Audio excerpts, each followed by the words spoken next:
तो कैसे हो आप? उम्मीद करता हूँ बढ़िया। तो आज की इस वीडियो में हम करने जा रहे हैं ओटो स्मिथ की जो अंतरतारक धूल परिकल्पना है उसको, यानी इंटरस्टेलर डस्ट हाइपोथेसिस। और ये रूसी वैज्ञानिक ओटो स्मिथ ने 1943 में सौरमंडल की उत्पत्ति की एक नवीन परिकल्पना का प्रतिपादन किया। जो ओटो स्मिथ है ये एक रूसी वैज्ञानिक है और इसने 1943 में जो है सौरमंडल की उत्पत्ति की एक नवीन परिकल्पना प्रस्तुत की।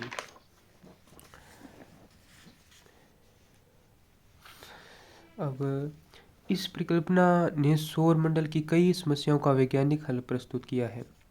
सूर्य तथा ग्रहों के बीच कोणीय वेग में अंतर, विभिन्न ग्रहों की रचना में अंतर, यानी सूर्य के करीब भारी पदार्थ और सूर्य से जो दूर है वो हल्के से दूर जो ग्रह हैं वो हल्के क्यों हैं। विभिन्न ग्रहों की गति में अंतर, ठीक है। सूर्य तथा ग्रहों के बीच की वर्तमान दूरी की यथार्थता, ठीक है। यानी इन चार तथ्य पर इस थ्योरी में या इस परिकल्पना ने प्रकाश डाला, ठीक है।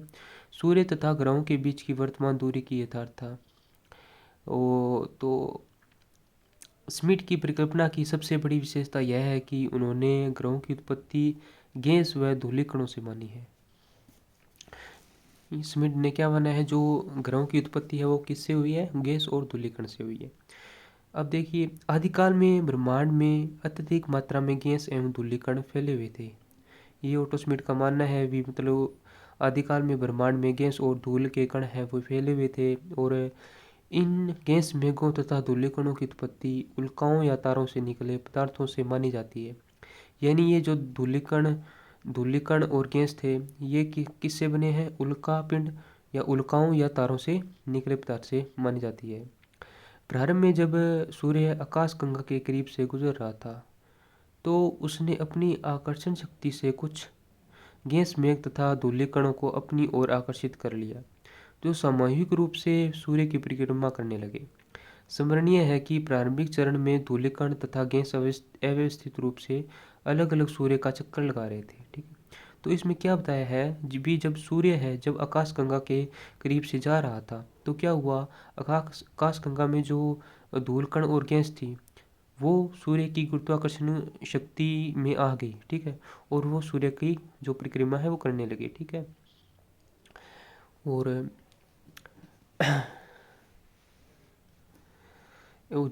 गैस मात्रा में कम होने के कारण, अब देखिए गैस की मात्रा है वो कम होने के कारण अधिक अव्यवस्थित थी। जो मात्रा कम थी लेकिन गैस की अव्यवस्थित यानी उसकी गति बहुत ज़्यादा थी, यानी वो इधर उधर भटक रही थी। जबकि धूलिकण अधिक होने के कारण कम अव्यवस्थित थे, यानी जो और धूलकण है जो वो कम थे हैं, वो धूलिकण अधिक थे लेकिन जो उनकी व्यवस्था है वो सही थी। सही यानी मतलब वो ज़्यादा भटक नहीं रहे थे क्योंकि उनकी संख्या बहुत ज़्यादा थी। तो परिणाम स्वरूप धूलिकण संगठित तथा घनीभूत होकर एक चपटी तस्तरी में बदल गए और ग्रहों का निर्माण कई क्रमिक अवस्थाओं से होकर गुजरा है। देखिए इसमें क्या बताया गया है, जो गैस के कण थे वे कम थे जिस कारण वे अव्यवस्थित थे, और जो धूलिकण है वो अधिक मात्रा में थे और वो क्या थे, वो व्यवस्थित थे, ठीक है। और जिस कारण से ये जो धूलिकण है वो संगठित हो गए और एक चपटी तस्तरी यानी चपटी तस्तरी इस तरह बन गए, ठीक है। ये देखिए, और जो ग्रहों का निर्माण है वो कई क्रमिक अवस्थाओं से होकर गुजरा है। जैसे प्रारंभिक अवस्था में धूलिकण अप्रत्यास्थ रूप से आपस में टकराने के कारण अपनी गति खोते जाते हैं, अतः उनकी गति मंद पड़ गई तथा संगठित होकर ग्रहों के भ्रूण के रूप में बदल गए। जबकि गैस कण प्रत्यक्ष रूप से टकराने के कारण गति मंद न हो पाने से असंगठित तथा घनीभूत नहीं हो पाए। तो पहली अवस्था में क्या है, पहली अवस्था में जो धूलकण है वो ज़्यादा थे और टकराने के कारण उनकी गति कम हो गई। गति कम हुई तो वो गति कम होने से क्या हुआ, वो घनीभूत हो गए। घनीभूत यानी आपस में जुड़ गए, ठीक है। लेकिन जो गैसीय कण थे वे कम मात्रा में थे और जब वे आपस में टकराए तो उनकी गति है वो उतनी ही बनी रही, कम नहीं हुई, जिस कारण वे मतलब संघनित या घनीभूत नहीं हो सके। और आगे चल के ये भ्रूण और अधिक पदार्थ आत्मसात करके बड़े होकर एस्टेरॉयड का रूप धारण कर लिए। जो धूलकण थे वो जो मतलब भ्रूण और यानी कह सकते हैं पिंड बने, तो उन्होंने और ज़्यादा एस्टेरॉयड है उसका रूप धारण कर लिया, यानी एस्टेरॉयड बन गए थे। ठीक है, एस्टेरॉयड अभी तक तस्त्री के अंदर ही उसी दिशा में घूम रहे थे। ठीक है, उसी दिशा में, जिस दिशा में पहले थे उसी दिशा में अब घूम रहे। अंत में ये एस्टेरॉयड अपने आसपास के अन्य पदार्थों को आत्मसात करके बड़े ग्रहों में बदल गए तथा ग्रहों के निर्माण के बाद भी कुछ पदार्थ बच रहे जो घनीभूत होकर अपने समीपी ग्रह का चक्कर लगाने लगे, जिससे उपग्रहों का निर्माण हुआ। इसमें क्या बताया, जो एस्टेरॉयड है उसके पास में जो पदार्थ थे वो जुड़ गए उनके साथ में, एस्टेरॉयड है उनके साथ में। लेकिन जो बाद में जो ग्रह है, ग्रहों का निर्माण हुआ, ठीक है, उसके बाद में भी कुछ जो बचे कुचे जो मतलब कण थे, धूल कण थे, वो एस्टेरॉयड इसमें तो मतलब वो जुड़े नहीं, लेकिन अलग से अपना एक पिंड बना लिया। ठीक है, अपना एक कह सकते हैं अलग से एक गोला या एस्टेरॉयड बना लिया, और उससे क्या हुआ, उससे उपग्रह का निर्माण हुआ। ठीक है, ये देखिए पहले गैसीय अवस्था में, ठीक है, और जो धूलकण थे, ठीक है, और उनकी फिर गतिमंद हुई। ये देखिए गतिमंद हुई तो वे थोड़े थोड़े जुड़ने लगे, लेकिन जो धूलकण थे वो नहीं जुड़ पाए। ठीक है, तो इस तरह देखिए ये तस्वीनुमा आकार बन गया। ठीक है, धीरे धीरे।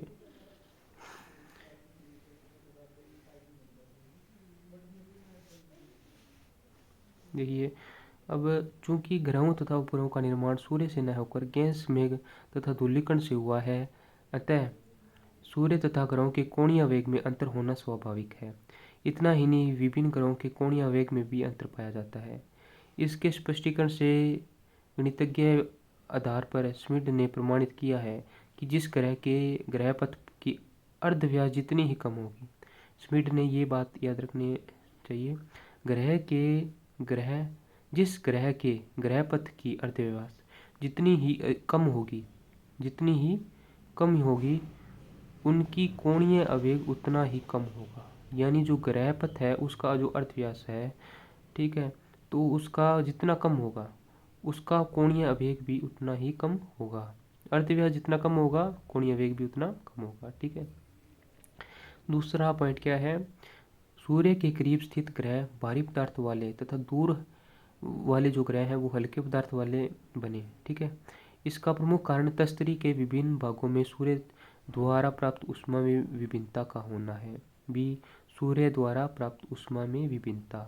तस्तरी के केंद्र के सूर्य के करीब होने से अत्यधिक उष्णता के कारण भारी पदार्थ बने। यानी तस्तरी के केंद्र में सूर्य के करीब जो ग्रह थे, ठीक है, उसमें उष्णता ज़्यादा थी जिससे वे भारी पदार्थ बने। जबकि जो किनारे पर थे उसमें ऊष्मा कम थी, कम होने के कारण उनमें हल्के पदार्थ बने। ठीक है, अब देखिए चूंकि गैस तथा धूलिकण विभिन्न परिमाण वाले थे, अतः उनका अलग अलग तथा विभिन्न दूरियों पर संगठित होना स्वाभाविक है। इस तरह विभिन्न ग्रह बराबर दूरी पर न होकर विभिन्न दूरी पर हैं।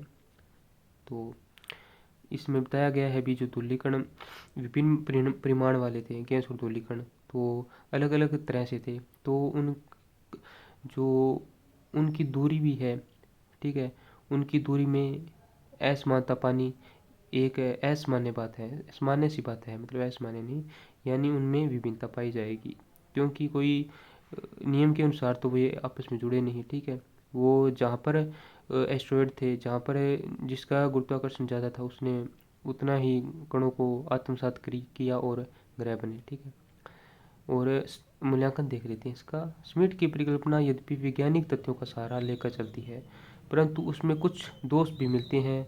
गैस, मेघ तथा धूलिकणों की उत्पत्ति तथा उपस्थिति का स्पष्टीकरण संतोषजनक नहीं है। यदि गैस, मेघ तथा धूलिकण बिखरे थे तथा शिथिल थे, तो सूर्य उनका अपहरण करने में कैसे सफल हो पाया? इसका संतोषजनक हल स्मिथ नहीं दे पाए।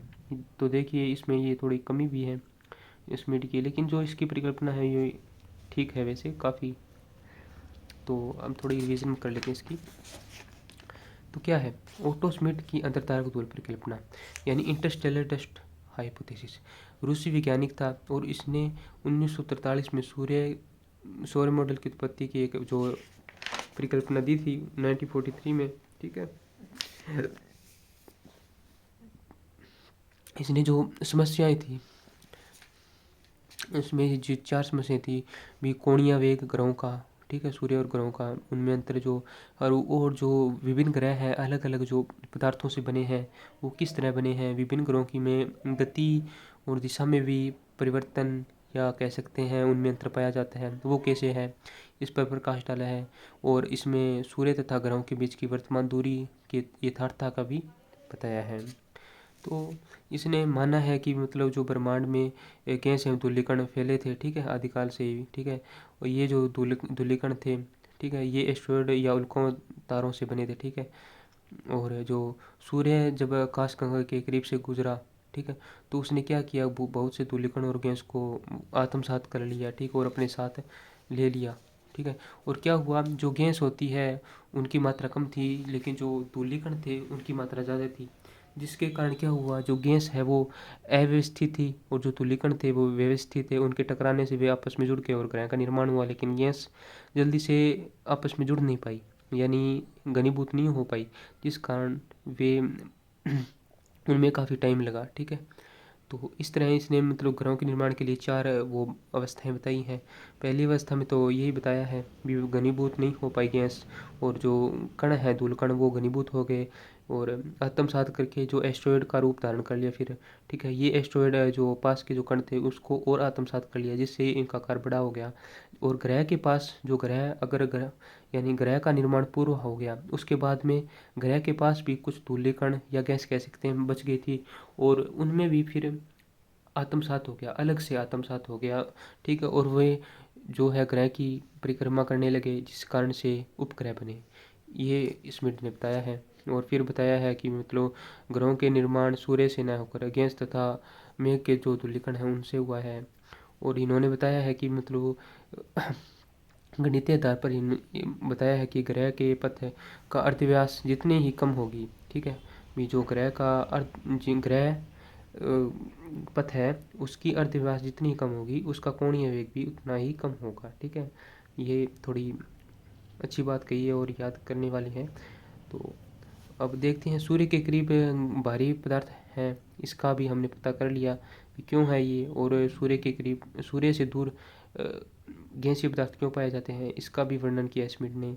और इसमें बताया गया है भी धूलिकण विभिन्न परिमाण वाले थे, ठीक है, और इनका अलग अलग जो कह सकते हैं उनकी प्रकृति थी, जिस कारण से मतलब उनकी दूरियां भी है, दूरियां भी अलग अलग प्रकार की पाई जाती हैं। तो इस प्रकार देख सकते हैं भी स्मिथ की जो परिकल्पना है ठीक ठाक है, लेकिन इसमें कुछ कमियां भी हैं, जो जैसे गैस धूलकण है उनकी उत्पत्ति तथा उपस्थिति का स्पष्टीकरण नहीं कर पाए। जो गैस और धूलकण है वो बिखरे थे या शिथिल थे, तो सूर्य उनका अपहरण करने में कैसे सफल रहा, ये भी एक क्वेश्चन मार्क है। तो इसका भी संतोषजनक जो उत्तर है वो स्मिथ नहीं दे पाए। तो आज की वीडियो में बस इतना ही। उम्मीद करता हूँ आप आज की ये जो हाइपोथेसिस है वो समझाई होगी। अगर वीडियो अच्छी लगी तो लाइक करें, शेयर करें और चैनल को सब्सक्राइब करें। Thanks for watching.